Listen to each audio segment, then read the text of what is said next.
चलिए बेटा अगला क्वेश्चन है अपना, ठीक है, उसी एक्सरसाइज का है 5.3 का। ये भी मोस्ट इंपोर्टेंट है। 0 और 50 के बीच की विषम संख्याओं का योग ज्ञात कीजिए। देखो बेटा विषम संख्या क्या होती है, विषम संख्या सभी पता है सभी को, ठीक है। विषम संख्या होती है हमारी जैसे 1, 3, 5, ये क्या होती है, विषम संख्याएं तो होती हैं सभी हमारी, ठीक है। और ये कह रहा है 0 से 50 तक के बीच की, ठीक है। और 0 से 50 तक, ठीक है, हमारी कितनी संख्या होती है विषम? बेटा पूरी संख्याएं 50 होती हैं और विषम उनमें से आधी निकाल दो, कितनी हो गई? हमारी 25 संख्याएं हो गई बेटा, ठीक है। तो बेटा 0 से 50 की जो बीच की जो विषम संख्याएं हमारी कितनी हो गई, ठीक है। यहां लिख लेंगे हम हल, ठीक है। और यहां हल लिखने के बाद, ठीक है, यहां लिख लेंगे एक बार, यहां लिख लेंगे 0 और 50 के बीच की विषम संख्या। 0 और 50 के बीच की विषम संख्याएं जो हमारी होती हैं कितनी होती हैं बेटा? 1 से शुरू होती हैं, ठीक है। मान लो 1 से शुरू कर दी, 1, 3, 5, यही तो होती हैं। कितने तक?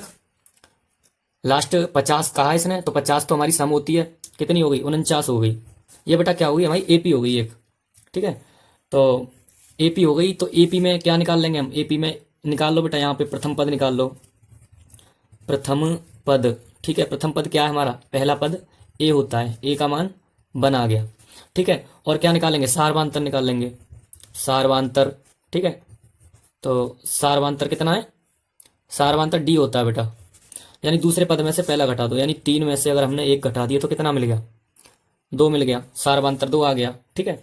और बेटा एन का मान कितना है इसमें? यानी एन का मान पदों की संख्या, ठीक है। तो पदों की संख्या आप देखो 1 से 49 तक, यानी वैसे हमारी जो टोटल संख्या है 50 हो गई, ठीक है। 50 की जो है एक एक संख्या छूट रही है, कितनी हो गई?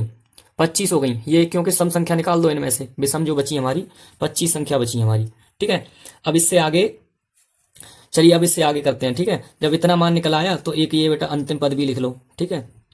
अंतिम पद, अंतिम पद क्या है हमारा? 49, ठीक है। अंतिम पद भी लिख लिया हमने।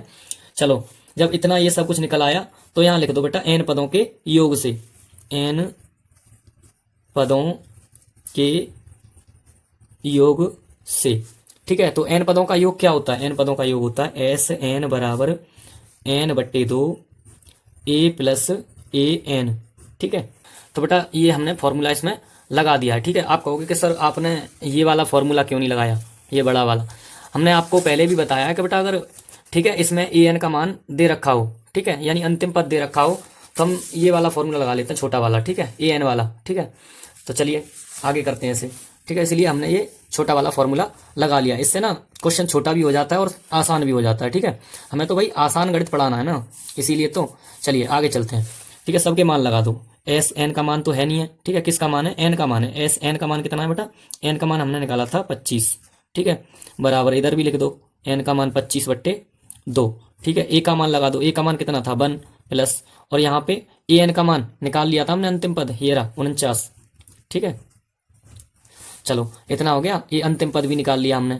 अब इसके आगे एस 25 का मान निकाल लें बेटा हम, इसको भाग देंगे, भाग जाएगा नहीं, इसीलिए इसे ऐसे रहने दो, 25/2, ठीक है। आगे 1 और 49 कितना होता है? 50 हो गया बेटा ये, ठीक है। जब ये 50 हो गया तो अब देखो इसका कोष्टक हटा के गुणा कर दो, ठीक है। तो एस 25 बराबर 25/2 गुणा में कितना आ गया? 50, ठीक है। 50 को काट दो, ये कट गया बेटा 25 बार, ठीक है। तो अब आगे हमारा जो एस, ठीक है, 25 का जो मान आया है, एस 25 का मान कितना आया? 25 का गुणा 25 में करोगे 625 आता है, ठीक है। यहाँ लिख दिया 625। बस इतना ही था इस क्वेश्चन में, ज़्यादा कुछ नहीं है, छोटे छोटे क्वेश्चन है।